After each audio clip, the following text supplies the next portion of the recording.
जीवन में दो लोग महत्वपूर्ण, एक वो जो जीवन देता है और दूसरा वो जो जीवन लेता है। तो जो मृत्यु देता है वो अमानवीय नहीं कहा जाता है।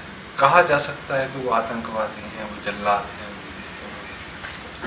वो मुक्ति दे रहे हैं। तो कमोबेश अगर कोई पीड़ा से झुलस रहा है या जिसके कारण बहुत सारे लोग पीड़ा से झुलस रहे हैं और कोई उनको मुक्ति देने को तैयार है, वह पाप अपने सिर पे लेने या वह महत्वपूर्ण व्यक्ति बनने को तैयार है, तो दोनों में कोई दुविधा नहीं है। चाहे यूथेनेसिया हो और चाहे फांसी की सजा हो। यूथेनेसिया में जो पेशेंट पड़ा हुआ है, कराह रहा है और सेंसलेस पड़ा हुआ है वेजिटेटिव स्टेट में, उसको आप जिंदा रखे हुए कभी आ जाए होश, और 40 साल तक रखे हुए, ये केस तो अभी भारत में हुआ। कई बच्चे जन्म से हैं और कृपण हैं, पड़े हुए हैं बिस्तर पे। नहीं, गलती हो गई तो पालना।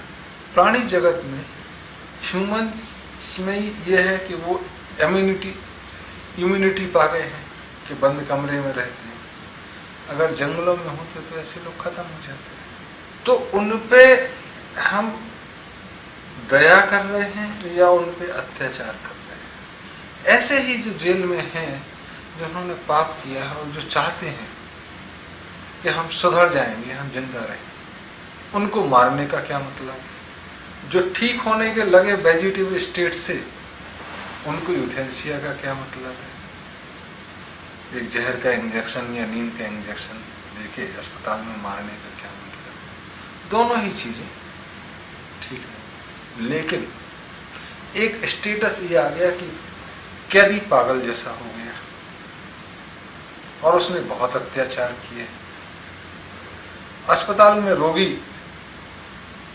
कोमा में पड़ा हुआ है बरसों से, आप सारी कोशिशें करने के बाद भी उस वेजिटेटिव स्टेट से ऊपर नहीं उठा पाए। तब ऐसे बिरले ही साहसी होते हैं जो उसको खत्म कर पाए, कम से कम अस्पताल में पड़े हुए आदमी को। तो एक प्रोसेस होती है कि उन चीजों को आप निजात दिलाएं। तो खुदा के घर में जैसा जन्म लेना है वैसी ही मृत्यु है, वो अलग अलग चीजें नहीं है। आए, अपना काम किया, खाक हो गए।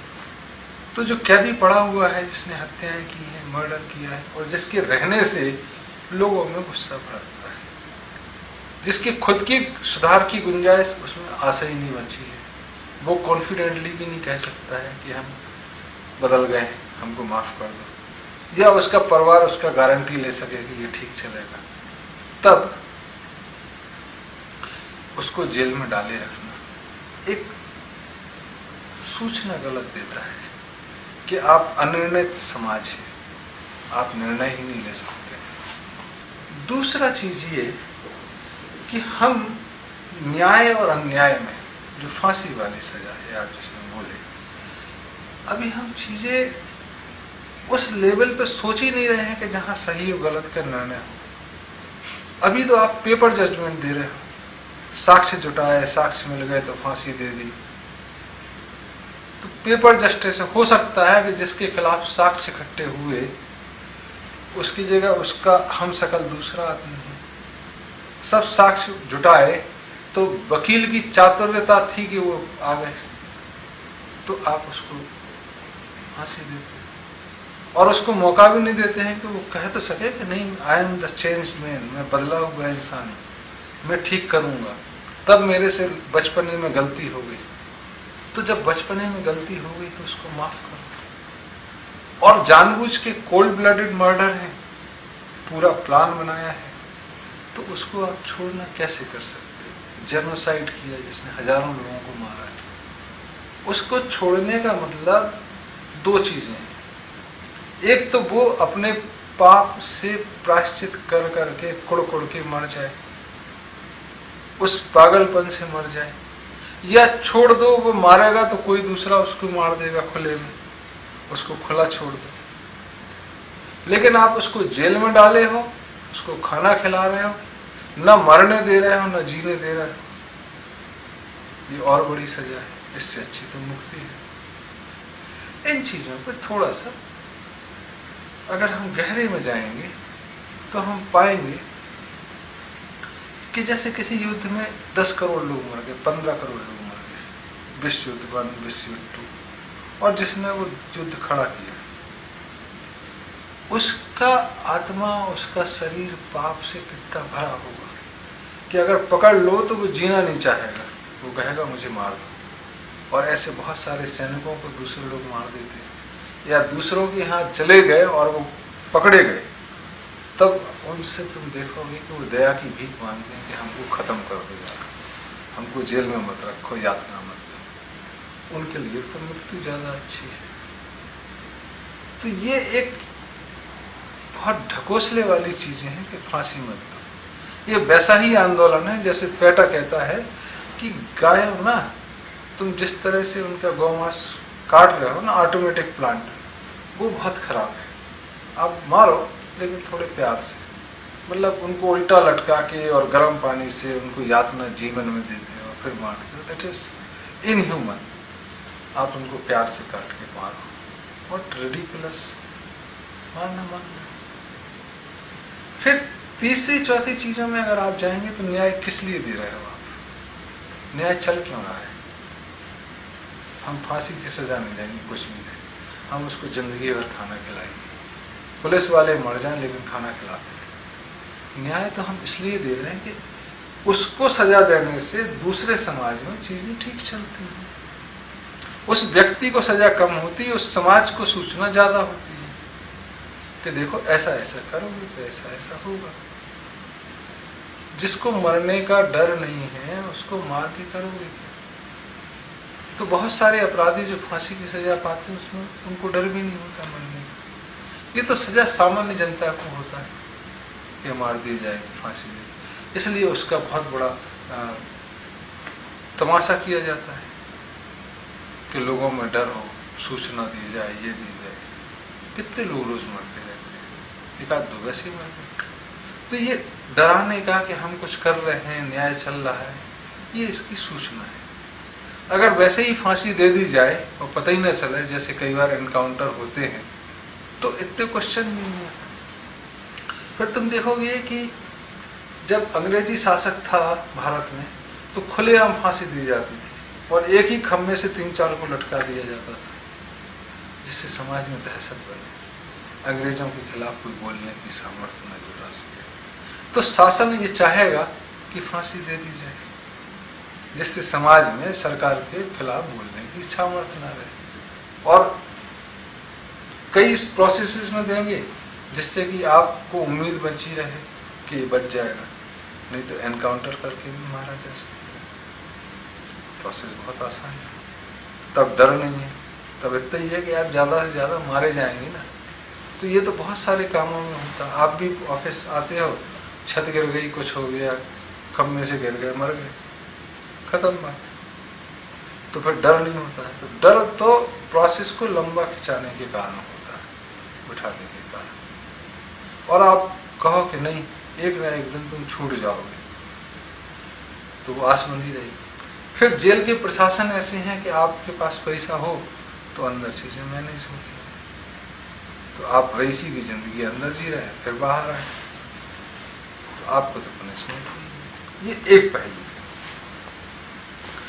दूसरा पहलू ये है कि अगर साम्राज्य जो जनता का प्रतिनिधि है तो वो तो जनता से ही तो है, जनता ने तो चुना है। तो अगर जनता दया की भीख मांगती है कि हमको माफ कर दो, तो जो मुख्य है, जैसे आज राष्ट्रपति, उसको व्यक्तिगत रूप से पूछना चाहिए कि भैया हम लोग पे भरोसा कर सकते हैं क्या? तुम्हें क्यों कर माफ करते? तुमने 250 लोग मार दिए, तुम कारण बताओ कि हम तुम्हें माफ करें। तो हो सकता है वो आदमी कहेगा नहीं नहीं आप सही कह रहे हैं, हमको फांसी दे दो। अगर इसके बाद ही वो कारण बता सकता है कि भाई देखो हमने 250 मारने में सहयोग जरूर किया था, लेकिन हमको पता ही नहीं था कि 250 मर जाएंगे। हम तो सोचे कि जैसे एक डब्बा रखते हैं वैसे हमने बम का डब्बा रख दिया, हमको जरा भी एहसास नहीं था कि 250 मर जाएंगे इससे। तो ऐसे तो हम रोज रखते रहते थे, दिवाली पे या ईद पे या कोई भी त्यौहार पर पटाखा जब फटाते थे, तो मेरे से तो अनजाने में हो गया। फिर तो हमने बताया ना आपको कि इन डब्बा रखवाया था, तो असली दोषी मैं नहीं हूँ, और मुझे माफ़ करो, आगे से मैं दूध क्या छाछ भी नहीं पीऊँगा, फूक फूक के तो पीने की बात दूसरी, आप मुझे भरोसा कर सकते। तब ऐसे में उसको माफ़ किया जाना चाहिए, लेकिन ये 1 to 1 होना चाहिए। ऐसा नहीं कि एक प्रोसेस में चली आ रही फाइल और आपने एक प्रोसेस कर ली और रिजेक्ट कर दी। तो जो सरकार जनता से बनी है वो जनता की सुननी चाहिए व्यक्तिगत रूप से। एक बहुत अच्छा वाकया आता है पाकिस्तान में, बेनजीर भुट्टो जी ने कहा कि मेरे पापा के पास मैं बैठती थी और उनके पास एक काली फाइल आती थी, तो मैं पूछती थी क्या है, और वो कहते थे कि नहीं नहीं ये गुप्त है, और वो हमको नहीं दिखाती थी। हमको पता लगा कि वो सारी फाइलें लौटा देते थे, किसी को खोलते नहीं थे एज इट इज, या कुछ लिखते होंगे रिजेक्टेड।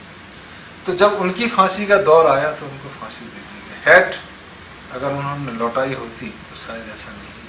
ये जुल्फ़िकार अली भुट्टो साहब जो पाकिस्तान के राष्ट्रपति रहे कभी, उनके ज़माने की बात है, और बेनजीर भुट्टो भी जो प्रधानमंत्री रहे, उनकी स्टेटमेंट। तो आज हम अगर भारत में या दूसरे देश में एक कमोबेश नई संस्कृति और नई चीज़ें दुनिया में फैलाना चाहते हैं, तो हमें उनकी बात मानने का कोई मतलब नहीं है जो एक पेटा जैसा आंदोलन चला रहे हैं कि गाय को मारना है तो भाई आराम से मारो, युद्ध में बच्चे को मारना है तो घोड़े की टाप से नहीं भाले से मारो। ये सब रिडिकुलस चीज़ें। न्याय चलना चाहिए, मौका मिलना चाहिए सुधरने का। न्याय मतलब जो नया है, ब्लैंकेट चीज़ें का कोई सेंस नहीं है कि नहीं नहीं ये नहीं करें। तो हम ना ये कहेंगे कि फांसी की सज़ा गलत है, हम इतना कहेंगे कि जो फांसी याफ्ता कैदी है अगर वो सुधरने की बात करता है और माफ़ी की गुजारिश करता है, जो वकील नहीं वो स्वयं करता है, तब उसकी बात व्यक्तिगत रूप से सुनी जानी चाहिए, उसके परिवार की गारंटी लेनी चाहिए, तब छोड़ा जा सकता है। और यूथेनेसिया जो वेजिटेटिव स्टेट में पड़े हुए हैं लोग, एक सफिशिएंट मेडिकल एग्जामिनेशन के बाद, परिवार की इच्छा के बाद, अगर हम और कोई डॉक्टर इतनी हिम्मत दिखाता है कि उसका इससे मुक्ति दिलाए तो अच्छा है।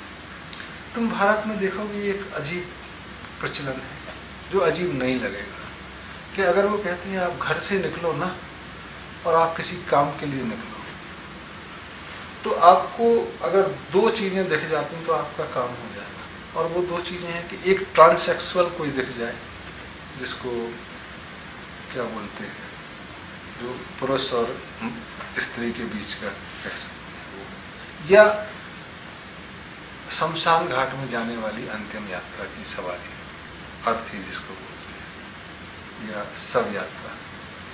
तो हमने पूछा कि भाई शव यात्रा क्या है, तो बोले देखो इसने अपनी जिंदगी की यात्रा पूरी कर ली, इसलिए ये जा रहा है, जिस काम से आया था वो काम पूरा कर लिया, इसका काम पूरा हुआ और हमने इसको देखा तो हमारे भी काम पूरा हुआ। तुम देखो कि गांव में काफ़ी बच्चे शव यात्रा के नीचे से निकलते जो बुजुर्ग हो जाए, जिसने काफ़ी काम किया, लेकिन कमोबेश वो एक इज्जतदार आदमी के नीचे होता है। लेकिन इतना पक्का है कि सब लोग ये कहते हैं कि किसी भी शव यात्रा को देख लो तो आपके जो काम हैं वो होंगे, वो शुभ काम तो होंगे।